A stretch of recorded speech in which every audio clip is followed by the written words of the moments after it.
Assalamualaikum warahmatullahi wabarakatuh. Selamat datang di podcast Lintas Era, podcast yang mengulas kisah-kisah pahlawan Indonesia. Hari ini kita akan berbincang dengan salah satu pahlawan kita, yaitu Imam Bonjol. Seorang tokoh penting dalam sejarah perjuangan agama Islam dan juga dalam sejarah perjuangan melawan penjajahan Belanda. Terima kasih sudah hadir, Imam Bonjol.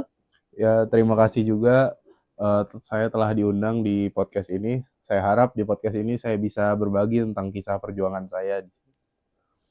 Imam, banyak yang mengenal Anda karena peran Anda dalam perang Padri, maksud saya. Bisa ceritakan sedikit tentang latar belakang Anda? Jadi saya itu lahir di Minangkabau, tepatnya di tempat yang bernama Bonjol. Itu kenapa saya disebut Imam Bonjol. Nah, terus nama asli saya tuh bukan Tuanku Imam Bonjol, tapi nama asli saya adalah Muhammad Syahab. Nah, saya dipanggil Tuanku Imam itu karena memang saya adalah seorang pemimpin di sana, yang mana saya sebagai ulama juga di sana. Jadi masyarakat mengenal saya sebagai imam, dan Bonjol ya dari nama tempat saya dilahirkan, yaitu daerah Bonjol. Oke, selanjutnya akan kita bahas tentang bagaimana sih latar belakang dalam peperangan Padri ini. Jadi dulu itu kaum adat itu punya tradisi yang kami nilai menyimpang. Lalu kaum Padri ingin meluruskan dan menegakkan ajaran Islam yang benar. Nah, namun kaum adat tetap saja ingin mempertahankan tradisi mereka. Dan sejak saat itu kami berperang melawan kaum adat karena kami ingin menegakkan ajaran Islam yang lebih murni.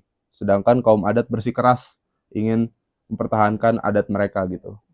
Oh, jadi dalam perang Padri Anda tidak hanya melawan Belanda, melainkan juga melawan kaum adat yang bekerja sama dengan Belanda, begitu? Iya, betul. Nah, pada awalnya kita melawan kaum adat. Lalu Belanda ini melihat kesempatan untuk menguasai Sumatera Barat. Dan mereka bersekutu dengan kaum adat untuk melawan kami, yang membuat perjuangan kami menjadi 2 kali lebih sulit. Kami harus berperang melawan kaum adat, namun kami juga harus berperang melawan Belanda sekaligus gitu. Wah, itu pasti sangat sulit, apalagi menghadapi dua lawan sekaligus. Lalu bagaimana Anda memimpin perjuangan ini? Kami memang tidak punya kekuatan militer yang besar, apalagi seperti Belanda yang punya teknologi yang lebih canggih. Tapi kami punya semangat perjuangan yang kuat. Kami menggunakan teknik gerilya, memanfaatkan medan pegunungan yang tinggi untuk bertahan dan melawan pasukan Belanda. Kami berjuang juga bukan hanya untuk agama, tapi juga untuk perjuangan bangsa Indonesia. Wow, Masya Allah. Namun meski begitu, akhirnya Anda ditangkap dan juga diasingkan. Semangat Anda tetap hidup. Apa yang membuat Anda tetap tegar, wahai Imam? Uh, jadi saya percaya kalau perjuangan kami itu tidak akan sia-sia. Walaupun saya diasingkan, semangat rakyat Minangkabau tetap hidup. Kami berjuang untuk masa depan bangsa. Dan saya yakin suatu hari Indonesia akan merdeka. Masya Allah. Terakhir, apakah ada pesan yang ingin Anda sampaikan kepada generasi muda saat ini? Hmm, Pesan saya adalah jangan pernah takut untuk berjuang demi kebenaran dan keadilan.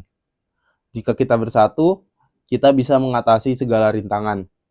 Semangat perjuangan adalah kunci untuk melawan ketidakadilan.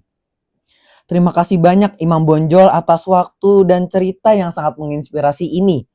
Semoga semangat perjuangan Anda terus menginspirasi kita semua. Ya, terima kasih juga. Semoga generasi muda terus menjaga semangat perjuangan demi Indonesia yang lebih baik. Oke, baik. Jadi itu saja sedikit wawancara kepada salah seorang tokoh perjuangan bangsa kita. Wabillahi taufiq wal hidayah. Wassalamualaikum warahmatullahi wabarakatuh.